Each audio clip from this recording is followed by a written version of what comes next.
30.2% rasio pendaftaran kepada populasi atas 18 tahun. Bilangan yang telah divaksinasi dengan dos yang pertama adalah 1,105,033 orang. Yang lengkap menerima 2 dos adalah 681,426 dan keseluruhan yang telah diberi vaksinasi 1 dos ataupun 2 dos lengkap adalah 1,786,459. Manakala jumlah dos yang telah dihantar ke Malaysia adalah 1,938,660.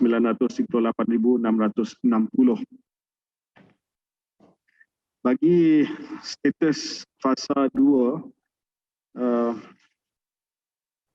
kita pendaftaran adalah 3,078,108 dan pendaftaran warga emas sudah pun hampir mencecah 48%. Hari ini masuk hari ke-6, kita menggerakkan inisiatif pengambilan vaksin AstraZeneca secara sukarela. Dan untuk itu saya ingin memaklumkan bahawa jumlah terkini suntikan vaksinasi AstraZeneca yang telah diberikan adalah sebanyak 19,718 dos dan terdapat sebanyak lebih kurang 60,000 orang yang telah memilih untuk meletakkan nama mereka di bawah senarai menunggu kerana ketiadaan slot lagi. Untuk makluman, pada setiap hari, satu senarai menunggu akan dikeluarkan kepada pusat pemberian vaksin AstraZeneca. Mereka yang ada dalam senarai menunggu ini akan diberikan notifikasi di MySejahtera bahawa mereka telah dimasukkan dalam senarai menunggu janji temu pada hari tersebut. Penerima vaksin dalam senarai menunggu ini jika dipanggil sahaja, bolehlah menunjukkan notifikasi MySejahtera kepada anggota keselamatan dalam perjalanan ke PPV di sekatan jalan raya. Ini adalah mereka yang dalam senarai menunggu yang dipanggil, yang menerima notifikasi dalam MySejahtera. Yang ingin ditekankan di sini adalah notifikasi ini akan menyatakan bahawa mereka di dalam senarai menunggu hanya perlu datang jika menerima panggilan daripada petugas. Jika ada kekosongan, PPV berkenaan akan menelefon mereka yang ada di dalam senarai menunggu tersebut. Oleh itu, sekiranya anda tidak dipanggil oleh PPV, jangan hadir ke PPV. Tugas di PPV akan buat panggilan secara beransur-ansur mengikut statistik lebihan vaksin berdasarkan ketidakhadiran penerima berjadual. Kami tidak membenarkan walk-in. Namun begitu, dalam situasi di mana mereka yang telah dipanggil di bawah senarai menunggu tidak hadir walaupun telah mengesahkan kehadiran, maka kami akan memberikan vaksin yang telah dibuka dan tidak boleh disimpan semula kepada mereka yang berada di PPV tersebut. Ini adalah penting untuk mengelakkan pembaziran vaksin. Kepada yang tidak dapat hadir walaupun telah dipanggil di bawah senarai menunggu, anda tidak perlu panik kerana nama anda masih di bawah program imunisasi COVID-19 kebangsaan, program mainstream kita. Hari ini saya ingin umumkan bahawa kita ada penjadualan semula temu janji di beberapa PPV AstraZeneca. Kita mengambil maklum akan penularan kes wabak COVID-19 yang menunjukkan peningkatan yang membimbangkan. Oleh itu, sebagai langkah berjaga-jaga, sejumlah janji temu pada 15 hari bulan dan 16 hari bulan Mei di Pusat Pemberian Vaksin AstraZeneca World Trade Center Kuala Lumpur, dikenali sebagai PWTC sebelum ini, kini perlu dipindah ke tarikh yang lain untuk mengelakkan kesesakan disebabkan kes-kes yang meningkat. Untuk makluman, bilangan yang kita ada sebanyak hampir 19,000 janji temu vaksinasi telah ditetapkan pada 2 hari tersebut sejajar dengan kapasiti penuh PWTC. Pada 15-16 hari bulan sepatutnya kita ada 19,000 janji temu.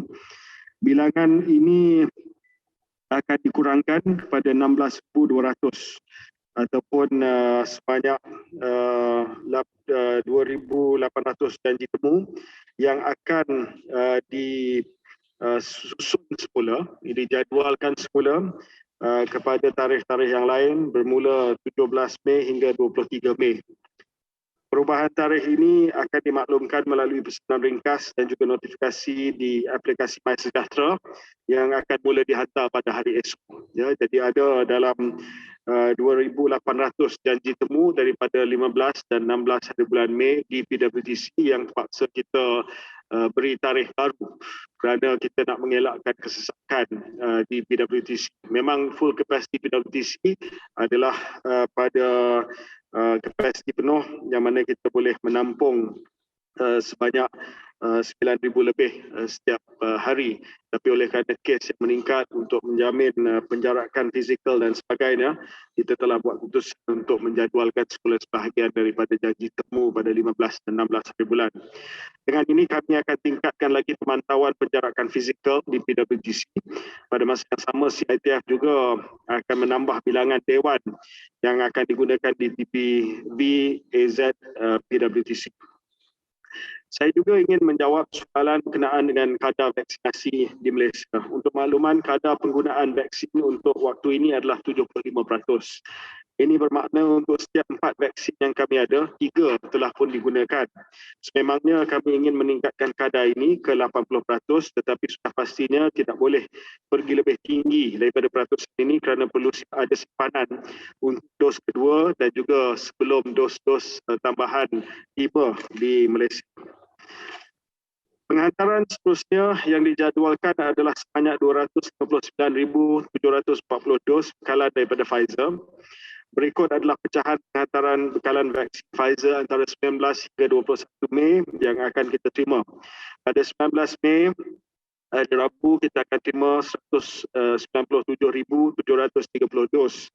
Pada 20 Mei, Khamis, 44,460 dos. Pada 21 Mei, kita akan terima 17,550 dos. Masuk dengan angka ini, jumlah dos Pfizer yang telah dan akan kita terima sehingga 21 Mei adalah 2,490,930 dos. Bagi vaksin AstraZeneca, ketibaan bekalan kedua adalah dijadualkan pada bulan ini juga dan yang ketiga pada awal bulan 6 dengan jumlah sebanyak 615,120 dos sekali penghantaran AstraZeneca daripada kemudahan COVAX. Dan ini saya silakan Yang Berhormat Dr. Adham Baba. Assalamualaikum warahmatullahi wabarakatuh dan salam sejahtera. Yang Berhormat Menteri Musti YB Jamaluddin. Pada pagi ini seperti biasa saya akan maklumkan tentang dapatan minggu ke-18 Epic Week dari 2 hingga 8 Mei oleh Malaysian National Institute of Health. Pada dapatan yang kita perolehi sehingga kini iaitu 8 Mei, 436,944 kes kumulatif telah direkodkan sepanjang gelombang 1, 2 dan 3 sehingga Mei 8/21. Dan pada minggu EPID ke-18 iaitu minggu lepas, kita telah mengesan ataupun merekodkan kes sebanyak 25,350, di mana purata harian ialah 3,621 kes. Dan apabila bandingkan dengan minggu EPID ke-17 iaitu minggu 18 EPID, ada kenaikan sebanyak 18,8% kes direkodkan. Dan peningkatan kes telah pun dikesan sejak 5 minggu yang lepas sejak EPID ke-14. Untuk aktif kes, kita dapati bahawa pada minggu ke-18 sebanyak 32,952 aktif kes dikesan dan seperti yang saya sebut tadi ada peningkatan aktif kes sebanyak 23% daripada minggu EPID ke-17. Dan untuk kes-kes yang telah sembuh 91,3% daripada semua kes kumulatif iaitu 398,723 kes sembuh daripada total kumulatif 436,944. Untuk kematian, data kematian telah menunjukkan fatality rate 0.38% pada 8 bulan Mei 2021 iaitu 1,657 kumulatif kematian. Dan pada minggu ke-18 EPID sahaja 336 kes kematian direkodkan di mana purata harian 19 kes kematian sehari pada minggu April ke-18. Dan jika dibandingkan dengan minggu April ke-17, peningkatan sebanyak 43% number ataupun jumlah kematian yang telah pun direkodkan. Dan kita telah melihat bahawa sejak 6 minggu lepas, sejak minggu April 12, terdapat peningkatan kes-kes kematian yang direkodkan.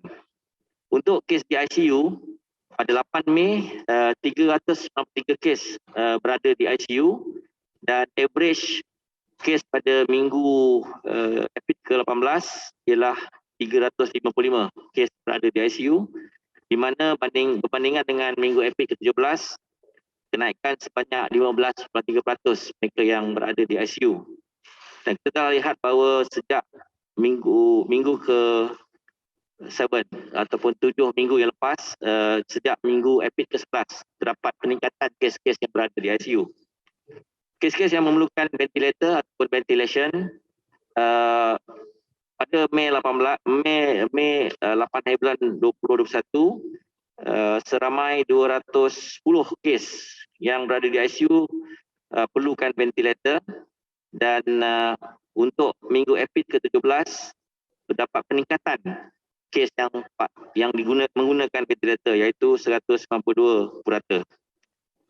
Dan kita telah juga melihat bahawa kes-kes ICU yang memerlukan ventilation yang telah kita perhatikan sejak 7 minggu lepas, iaitu minggu April ke-11, terdapat peningkatan. Untuk testing capacity, kita ingin maklumkan bahawa sehingga 8 Mei 2021, sejumlah 9,980,413 jumlah tes ujian dilaksanakan. Untuk minggu April ke-18, 498,193 ujian telah dilaksanakan, di mana average sehari 71,170 tes dilaksanakan di lapangan. Ini jika dibandingkan dengan minggu April ke-17, terdapat peningkatan 3.6% ujian dilakukan berbanding dengan minggu ke-18. Untuk positivity rate minggu April ke-18 ialah sebanyak 5.1%, dan sejak minggu April ke-17 hingga 18, kita telah pun tingkatkan kepada 0.7% increase in positivity rate. Untuk summary kepada kes-kes yang direkodkan, cumulative case naik 6.2%, new cases naik 18%, community death naik 8.9%, daily death naik 43%, ICU utilization average naik 15.3%, pesakit yang gunakan ventilator 30% kenaikan, COVID test juga kita telah tingkatkan iaitu 3.6%, dan positivity rate juga daripada 4.4% kepada 5.1% minggu April ke-18. Untuk itu, sehingga kini, sehingga 8 Mei 2021, current RT yang direkodkan ialah 1.14. Ini bermaksud kalau 10 orang dijangkiti, dia akan menjangkiti 14 yang lain. Dan untuk minggu ke-18, ada kenaikan RT iaitu 0.4%. Maksud RT value di atas 1 bermakna itu indicate that potential for continued transmission of SARS virus COVID-2 dan resurgence of cases boleh berlaku. Dan purata RT dalam negara kita ialah seperti semalam tadi 1.14. Untuk kluster yang telah direkodkan sehingga 8 Mei iaitu 1,775 cumulative cluster, di mana 429 currently adalah active cluster, dan ini menunjukkan terdapat 34 kluster penambahan berbanding minggu sebelum itu, penambahan 8.6%. 72 kluster telah pun ditutup ataupun tamat minggu 18, dan kita dapati bahawa ada peningkatan 67% kluster yang ditamatkan sejak minggu sebelum itu. Jadi pada minggu 18 terdapat 106 kluster baru wujud pada April 18. Untuk itu saya ingin maklumkan bahawa 44 kluster baru didapati daripada workplace atau tempat kerja, iaitu 41.5%. 33 kluster iaitu 31.2% daripada komuniti, 19 kes iaitu 17.9% daripada sektor pendidikan yang terdiri pada subkluster KPM, KPT, kementerian-kementerian lain dan juga pusat pendidikan milik kerajaan negeri. 8 kes ataupun 8 kluster ataupun 7.6% daripada aktiviti keagamaan, 1 kluster iaitu 0.9% daripada center detention iaitu pusat tahanan dan 1 kluster iaitu 0.9% daripada kumpulan berisiko tinggi. Untuk itu kluster dalam negara Malaysia, dalam negara kita sejak minggu ke-18 ialah 106 kluster baru berbanding 86 yang direkodkan kluster pada minggu April ke-17. Untuk itu COVID-19 Movement Control Order telah pun kita laksanakan sebanyak 86 lokaliti telah pun diletakkan di bawah EMCO ataupun Enhanced MCO daripada 2 Mei hingga 8 Mei, iaitu 32 lokaliti di Pahang, 21 lokaliti di Sarawak, 18 lokaliti di Sabah, 7 lokaliti di Kelantan, 2 lokaliti di Terengganu, 2 lokaliti di Johor dan 1 lokaliti di Melaka, Perak, Selangor dan Negeri Sembilan. Itu adalah tempat-tempat di mana kita adakan Enhanced MCO, EMCO, dan dimaklumkan negeri-negeri yang diletakkan di bawah KP seperti Negeri Kelantan, keseluruhan daerah, 6 di Kedah, 3 di Pulau Pinang, Selangor 6 daerah, Johor 3 daerah tambah 1 Keluang dan itu di Johor. Jadi akhir sekali saya ingin maklumkan bahawa kapasiti hospital kita sekarang ni kita dapati bahawa penggunaan katil hospital untuk COVID-19 atau suspected atau probable sebanyak 4,866 kes. Untuk PKRC ataupun Low Risk Quarantine Treatment Center, katil yang disediakan ialah sebanyak 11,403 yang telah pun dimuatkan untuk sakit-sakit ini. Dan untuk detention center kita letakkan sebanyak 3,100 tempat. Total bed untuk COVID-19 67% average, untuk low risk 49% dan untuk detention center 7% saja. Untuk ICU bed kita ada occupied oleh kes COVID sebanyak 540, ventilator yang digunakan untuk COVID-19 300 kali ini. Terima kasih. Kita buka untuk soalan daripada media. Semua online hari ini. Hi, morning YB. Okay, I have 2 questions for YB KJ. My first question is Hyde's algorithm biased against high traffic malls and supermarkets due to their strict enforcement of MySejahtera check-ins? Because MOH data shows that factories only comprise 19.6% of 8,866 cluster-linked COVID cases from 340 clusters over the past month, and shops, malls, and markets combined only contributed less than 1% of those cases. And my second question is, how is it useful to close down premises listed on Hyde? Because after 3 days, asymptomatic people who don't know that they have COVID will be back to visiting these high traffic premises. Shouldn't Hyde take into account SOP practice in mitigating risk before blacklisting a particular premise? Malls, supermarkets, public transport hubs enforce masks quite stringently.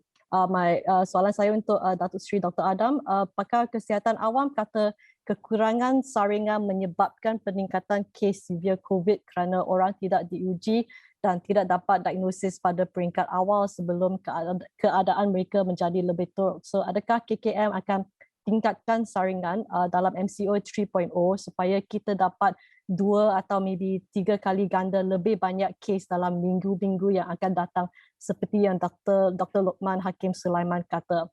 I know that we have increased testing to about 73 1,000 people tested a day on average in the past week, but it's clearly not enough because severe cases and deaths are going up. Is Malaysia likely to face a cycle of lockdowns until we achieve herd immunity? Only 2.1% of our population has been fully vaccinated. That's all. Thank you very much. Firstly, HIDE deals with locations that are registered on MySejahtera. So there will obviously be blind spots where MySejahtera registrations are not complied with. That's why I highlighted the importance of complying with MySejahtera check-ins. These locations that are not covered by MySejahtera are, however, covered by the on-the-ground work done by KKM's district officers. However, just because there are blind spots on HIDE does not mean that shopping malls are not hotspots. There's been a huge surge of activity and footfall to shopping malls the run up to Hari Raya Aidilfitri. As far as interventions from Kementerian Kesihatan Malaysia is concerned on HIDE, once a premise has been flagged as a hotspot, I will turn to Dr. Adham has the details on what KKM does once a premise is highlighted as HIDE hotspot. Ya, Eko yang berhormat Khairi beritahu maklum tentang HIDE. Untuk tindakan yang boleh diambil apabila HIDE dikesan, diumumkan, pertama pejabat kesihatan daerah akan menerima data maklumat HIDE secara harian daripada CPRC negeri. Pada masa yang sama, MySejahtera akan menghantar alert kepada mereka yang dapati casual contact agar mereka memantau status kesihatan mereka setiap hari menggunakan HAT iaitu Health Assessment Tool dalam MySejahtera. Sekiranya mereka tidak sihat, dinas akan pergi ke fasiliti kesihatan berhampiran untuk pemeriksaan. Kedua, membuat analisa terhadap senarai HIDE. Anggota kesihatan KKM menyemak data maklumat individu yang tersenarai sama ada terdapat dan mereka yang telah dilaporkan positif COVID atau sama ada tindakan susulan telah diambil. Apabila terdapat kes positif dilaporkan, pejabat kesihatan daerah atau PKD akan menjalankan siasatan pengesanan kontak, asosiasi kes positif, kuarantin kontak rapat, membuat penilaian risiko terhadap premis tersebut di daerah masing-masing, keperluan pembersihan dan disinfeksi. Penilaian juga akan dibuat sama ada memerlukan penutupan sementara atau tindakan pencegahan dan kawalan sahaja yang akan dijalankan seperti pembersihan, disinfeksi oleh pihak pemilik. Kelima ialah membuat arahan pembersihan dan disinfeksi berdasarkan penilaian risiko yang telah dijalankan serta Seksyen 18 Akta 342.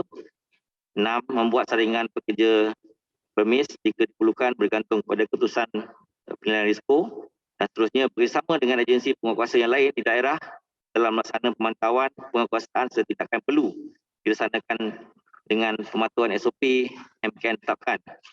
Untuk agensi penguatkuasa taklah menjalankan pemantauan ke atas pematuhan SOP dan tindakan penguasaan yang pada mana-mana individu yang ingkar SOP. Pihak kuasa tempatan jalankan libat urus, engage dengan pihak pengurusan premis untuk memberi penekanan pentingnya pematuhan SOP dan peranan pemilik premis atau pengurusan majikan yang perlu lakukan adalah pemilik pengurusan premis atau majikan hendaklah mematuhi SOP yang telah dikeluarkan oleh MKN dalam memutuskan rantaian jangkitan COVID-19 dengan mengamalkan langkah-langkah pencegahan kesihatan awam dan telah mematuhi semua keperluan SOP yang ditetapkan dan telah pantau supaya pekerja dan pengunjung mematuhi SOP yang ditetapkan. Antara perkara yang perlu dipertekankan ialah membuat gatekeeping di pintu masuk, menyediakan QR code MySejahtera, alat pengukur suhu, hand sanitizer dan di pintu masuk premis. Hand sanitizer adalah disediakan lokasi sesuai, mudah diakses oleh pengunjung atau pekerja. Dan tugas pintu masuk premis adalah menyemak status risiko kesihatan pekerja dan pengunjung di maklumat check-in dengan dalam MySejahtera. Sekiranya low risk, benarkan masuk. Jika high risk, tak dibenarkan masuk ke premis. Tidak menangkap pekerja dan pengunjung yang berjala atau tak menangkap pintu muka dari masuk premis dan memastikan jumlah pengunjung yang memasuki premis dipantau dan dalam mengikut jadual ditetapkan pada satu masa. Dan dia perlulah dipantau secara berterusan selepas HIDE dikeluarkan kepada mereka dan membuat sanitasi berkala serta bersama dengan agensi penguatkuasa. Itu adalah perkara yang diputuskan supaya perkara yang diberlakukan apabila pengumuman HIDE dikeluarkan. Untuk soalan berkaitan dengan testing, saya nak maklumkan sehingga kini kita telah pun membuat ujian RT-PCR dan RT-antigen sebanyak 12,712,171 ujian di lapangan, iaitu RT-PCR 7.9 juta, RTK antigen 4.79 juta. Untuk Perkeso telah buat 700,000, bukan Perkeso buat RTK antigen 4.09 juta. Untuk itu average positivity yang telah pun kita kesan ialah sebanyak 4.58%. Yang ini kurang daripada 5% yang dimaklumkan untuk WHO kita ikuti.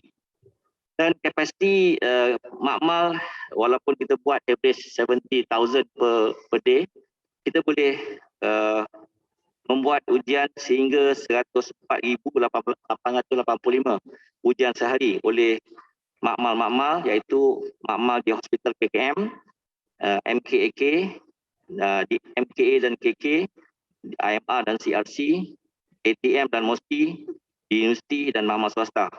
Kebanyakan kapasiti yang tinggi ialah dibuat di makmal swasta, sehingga kini kapasiti makmal swasta boleh membuat sehari ialah sebanyak 76,800 ujian sehari.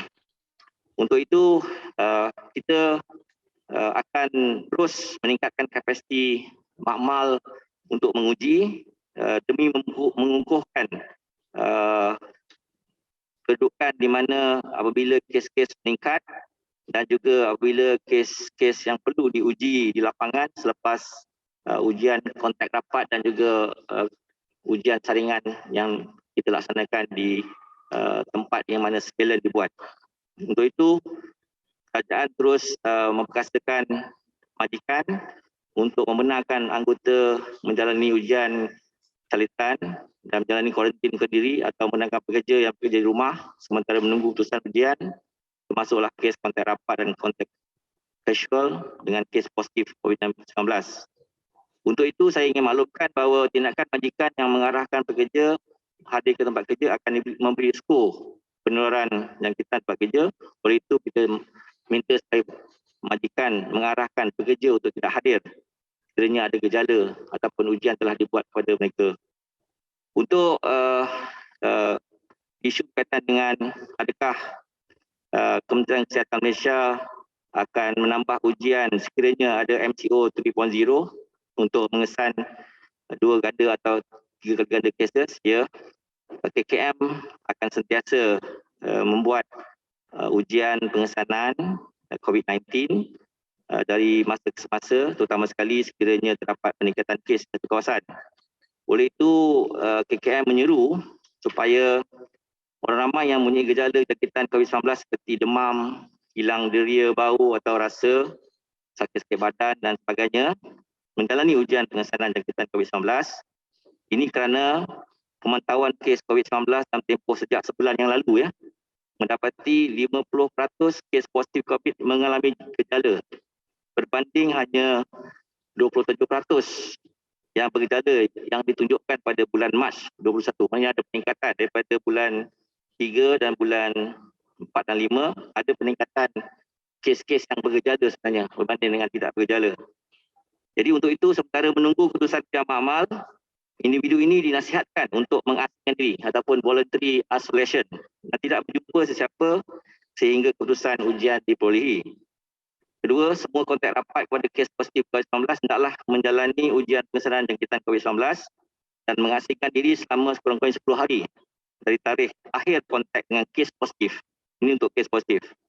Sebelum dihubungi oleh pihak Jabat Kesihatan Daerah, semua kontak rapat diminta untuk kekal berada di rumah dan menjalankan pemantauan sendiri menggunakan HAT, Health Assessment Tool, dalam aplikasi MySejahtera.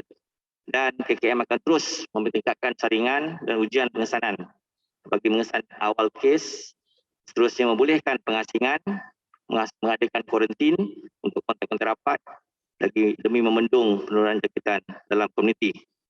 Dan sekiranya PKP yang telah pun kita isytiharkan di beberapa kawasan dalam negara kita, perkara yang penting untuk diambil ialah kita perlu melihat supaya penilaian skor yang mendapati bahawa dalam masa yang singkat ada kes naik mendadak, jumlah sporadik kes yang tinggi melebihi kluster, bilangan kes teruk dan serius serta kematian tinggi dalam tempoh singkat, dan juga perkadaran kes COVID-19 aktif yang sedang menjalani pengasihan di rumah yang tinggi. Untuk itu, kita akan menjalankan ujian dan menambah ujian COVID-19 di lapangan.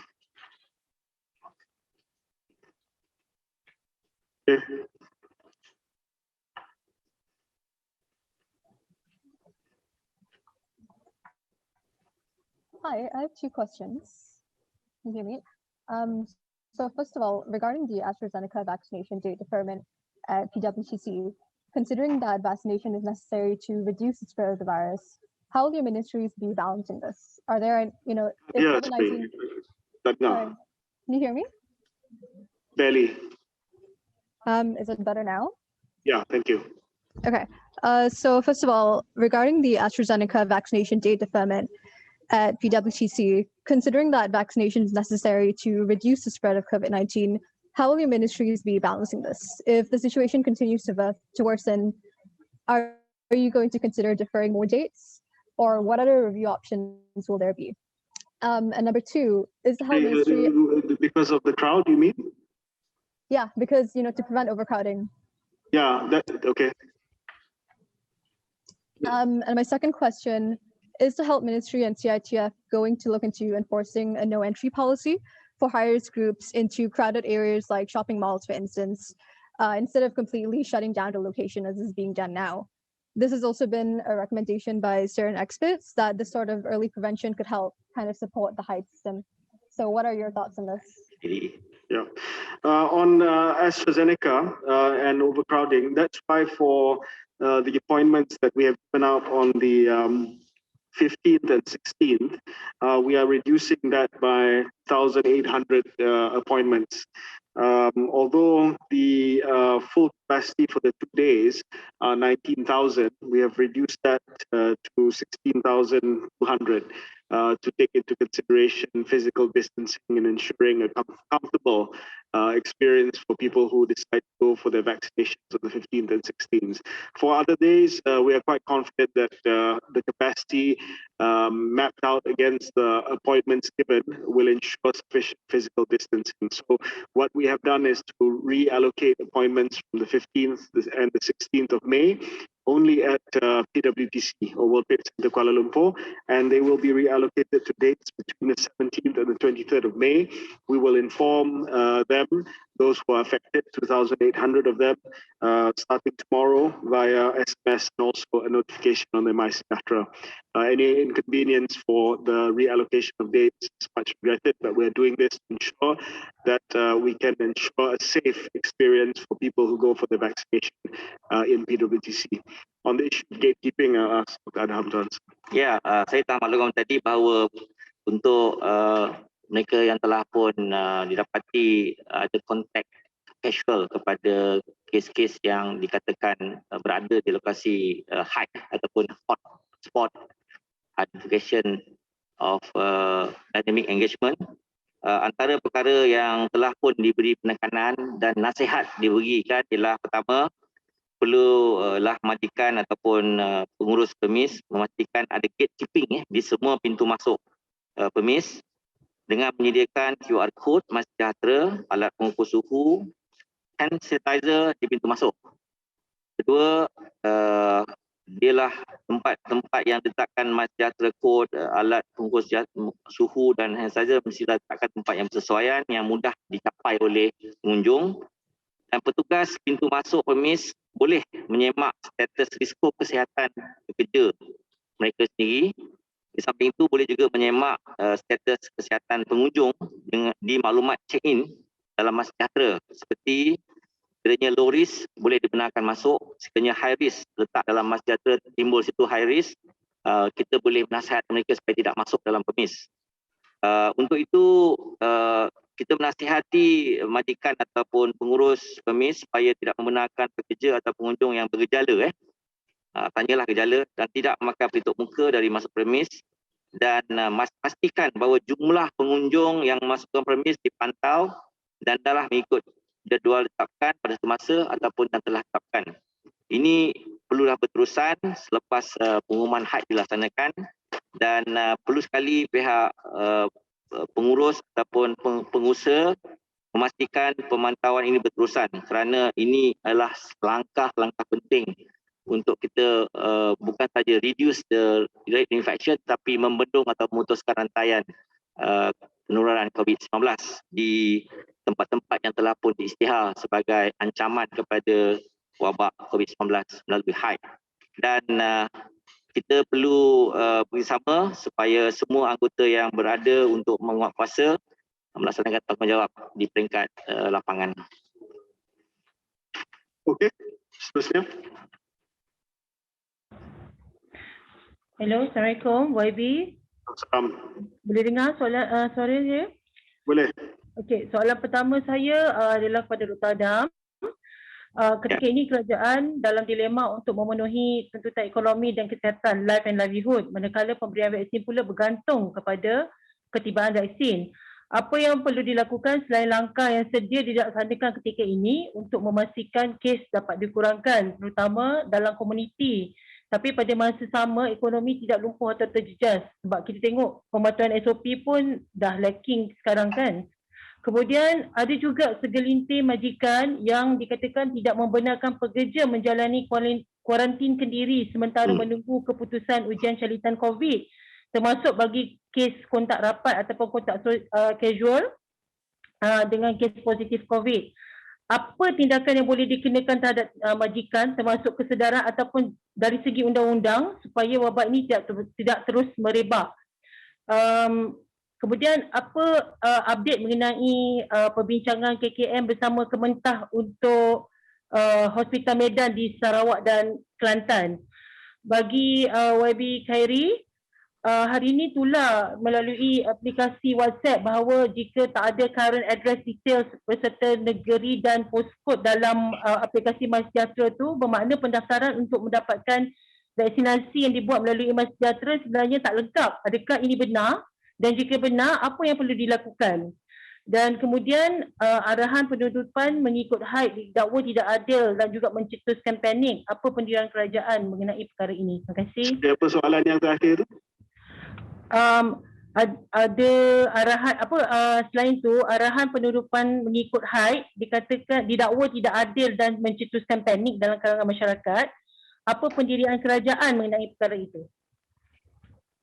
Ya. Dr. Adam nak saya jawab? Okey, saya jawab. Okey. Terima kasih mengenai soalan berkaitan dengan dilema lah, tuntutan ekonomi dan kesihatan untuk kita laksanakan tindakan pencegahan dan kawalan.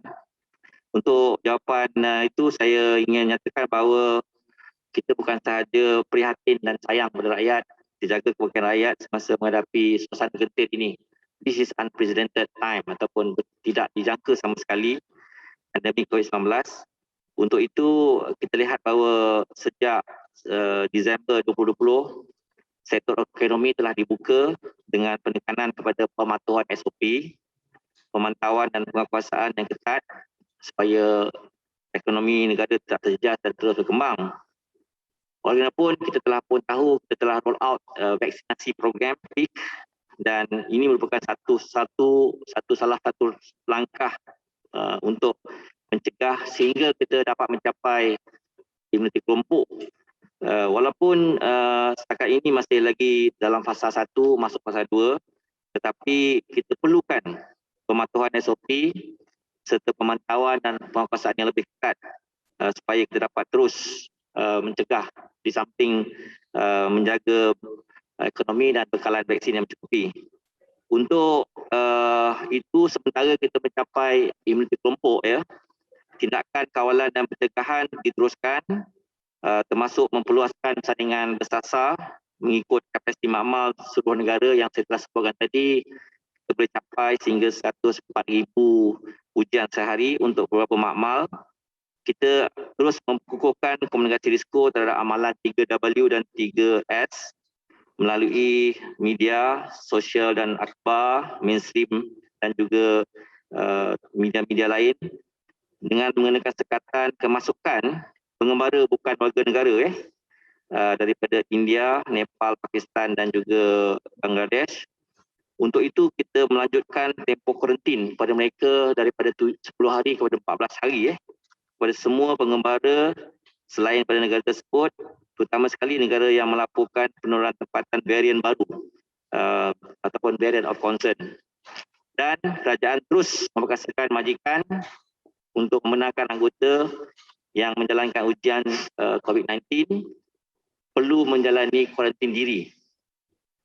Kalau mereka tidak membenarkan pekerja mereka menjalani kuarantin diri, ada section dalam Akta 342 boleh mengenakan penalti kepada mereka.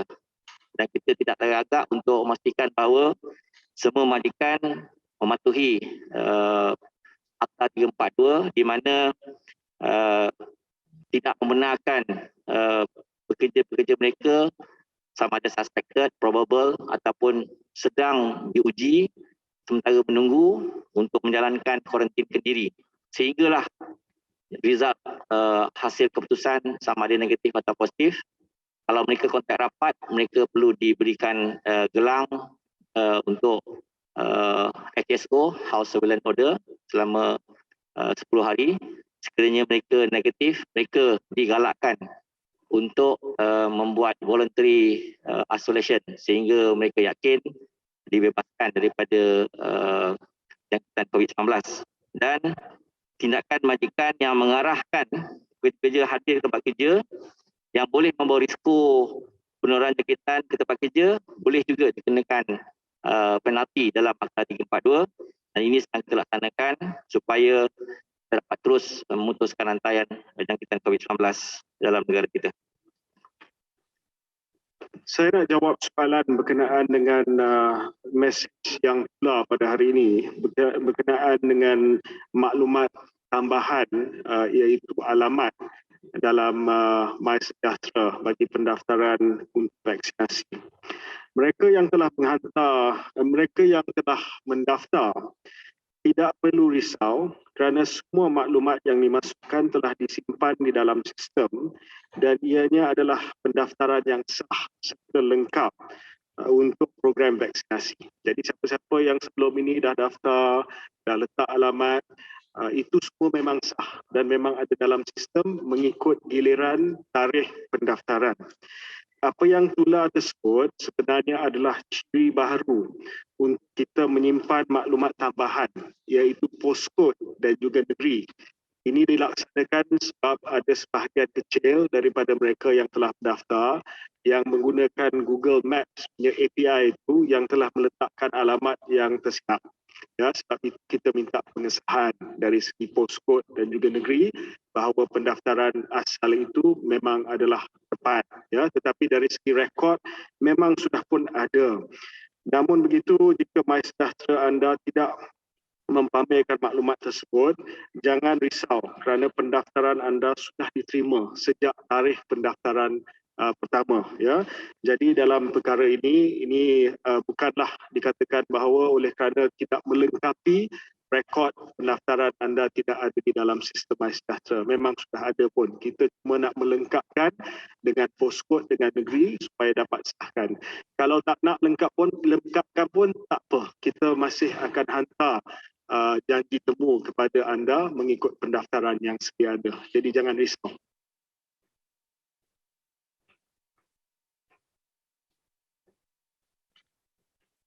Okay.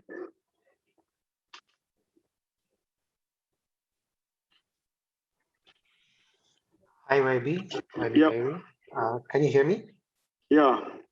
Yeah, hi, Ram from Straits Times. I just have one question. Yesterday there was an article by a DAP rep, YB Rajiv was questioning where are the Sinovac locally bottled Sinovac vaccines which were supposed to be rolled out. I think there was a delay in that because the raw stock was sort of taken delivery some time ago. But we have not gotten any update about the vaccines being administered so far. So if you can provide an update on that. Thanks. Yeah, we will have 280,000 doses of the fill-finish products cleared this week. The next 450,000 doses will be on 18th May, going through potency test 18 days after bottling. We have received bulk deliveries from China for the supply for May and June. So each bag has about 300,000 doses and will be produced for 4 days, as one batch has to go through a potency test that is conducted by NPRA. So I can update saying that as far as the fill finish products from Sinovac, Pharmaniaga is concerned, they will be released starting this.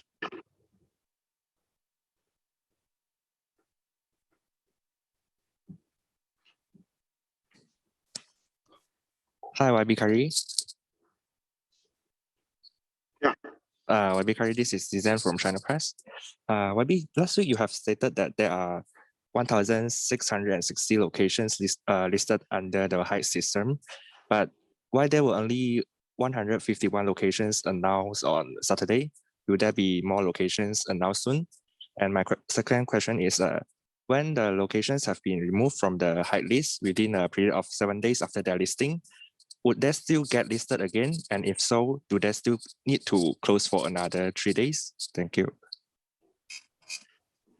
The ones which were listed were large hotspots as opposed to small hotspots. These are based on the number of transmissions that are potentially possible at that particular area.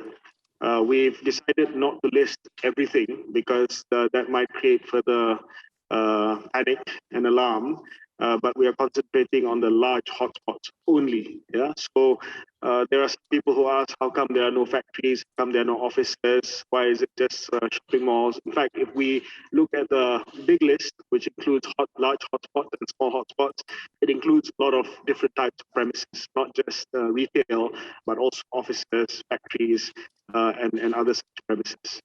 On the matter of whether it can be listed again, yes, of course, if we use the system, if we continue to use the Height system, then a particular premise, if there has been data showing that it can once again potentially become a hotspot, yes, it will be listed again. As far as what happens when it's listed, as Dr. Adam mentioned earlier, those are the guidelines that the Ministry of Health has come up with, and we are going to discuss it this evening at the MCAT meeting. Yeah.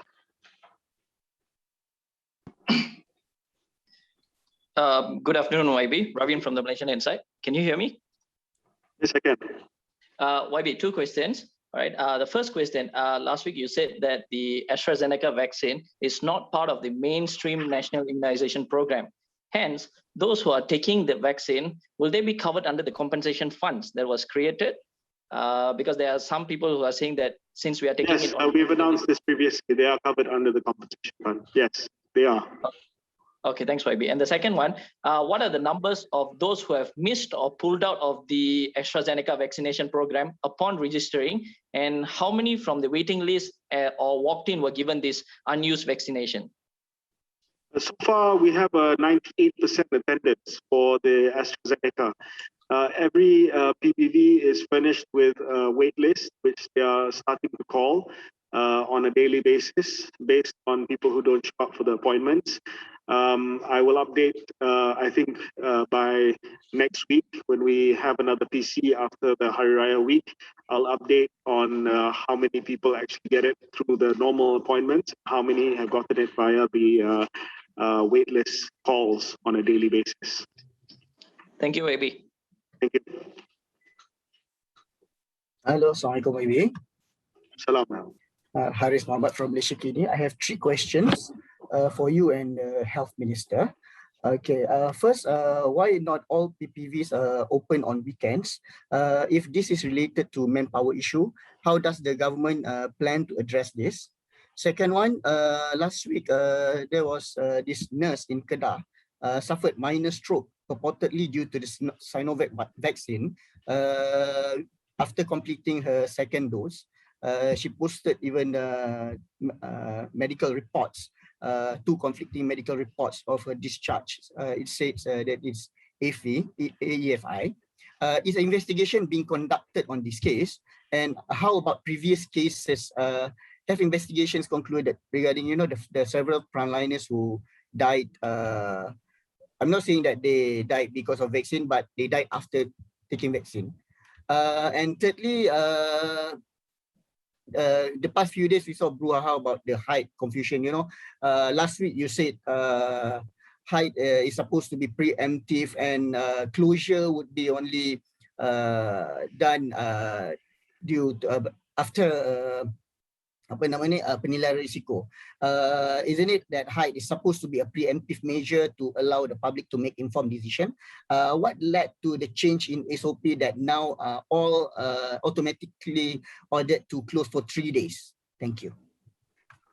I'll answer on the PPV on weekends, height, and Dr. Adam will answer the AEFI, which is the adverse events. As far as the PPVs are concerned, at the moment, based on vaccine supplies, it is scheduled that PPVs operate on a 6-day week. Once supplies increase, then we will increase the number of days, operational days, to 7 days a week.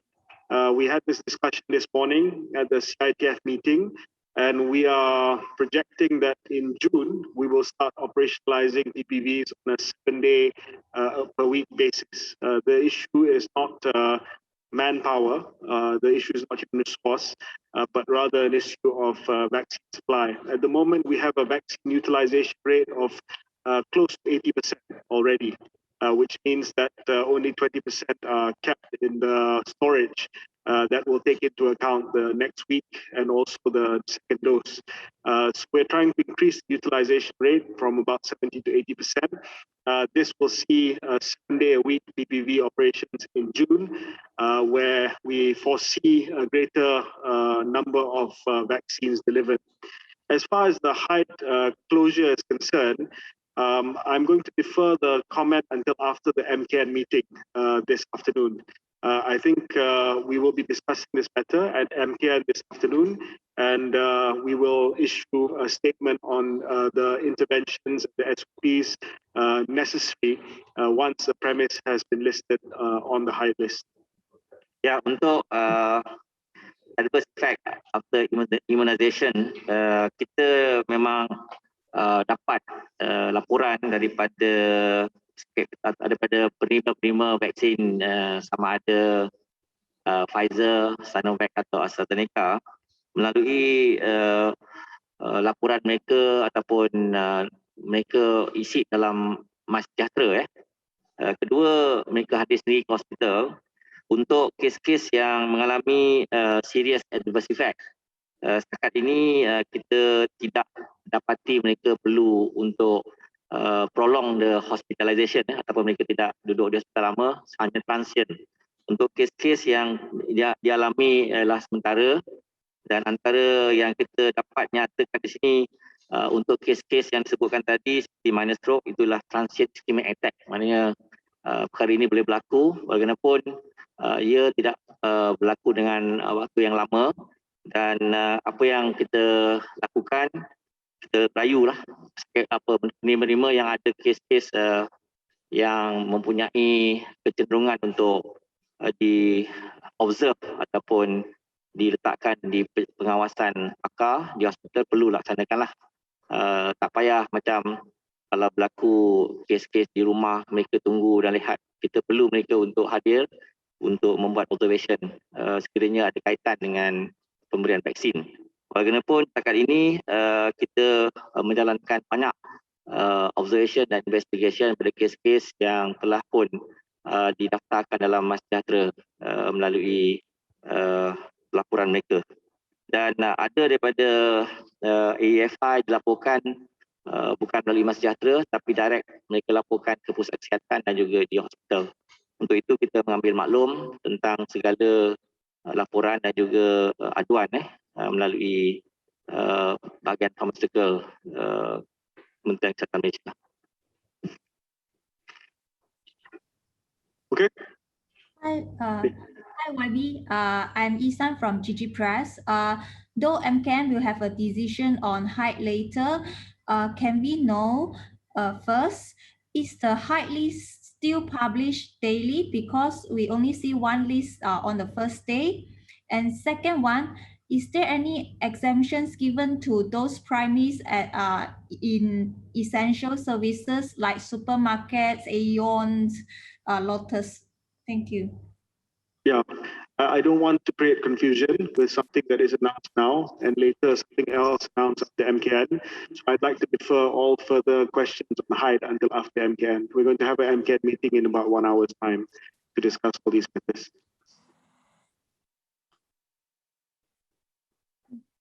Hello again. Yeah, I'm Shaira from the Malaysian Result. Yep. Yes, yeah. I have two questions for you, YB Carey. First is on the PPP, public-private partnership vaccination models, and also the special request for business travelers. I'm just wondering if the government has details, further details on this, how much doses, when going to be rolled out, and also is that all? Or is there any other programs that the government is mulling? Second will be on the industrial frontliners. Petronas just mentioned, made a statement that some of their staff in Labuan got vaccinated in the first phase. So I'm just wondering, is there any sectors or business operations that going to be vaccinated after this? Yeah, thank you. We have had engagements with MITI, FMM, and Kementerian Kesihatan on this matter of the PPP, public-private partnership vaccination program. But we have yet to announce the date for the rollout for this program. Our priority now is, of course, to ensure that phase 2 is running smoothly, which looks at the elderly as well as people with comorbidities and the disabled community, and also for the opt-in AstraZeneca program. We will consider the public-private vaccination program as and when it can add value to the vaccination program, and as when we have enough supplies so that those people in phase 2 can adequately receive the vaccines during the phase 2 implementation. Nevertheless, we are proposing a few models for the PPP where it's on-site vaccination at factories, and the cost of the PPVs will be borne by the industry, and the government will supply the vaccines for free under PIC. And also, we are also looking at private immunization model for business travelers.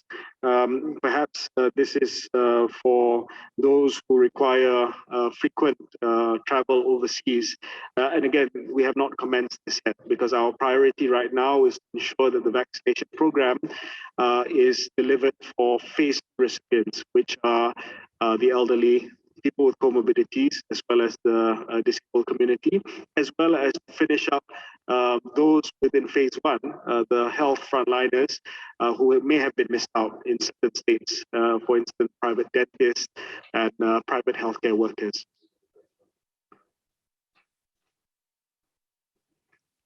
Okay. Okey, terima kasih kepada semua. Selamat Hari Raya Aidilfitri. Maaf zahir batin. Maaf zahir batin. See you after Raya. Terima kasih YB. Selamat Hari Raya. Okay.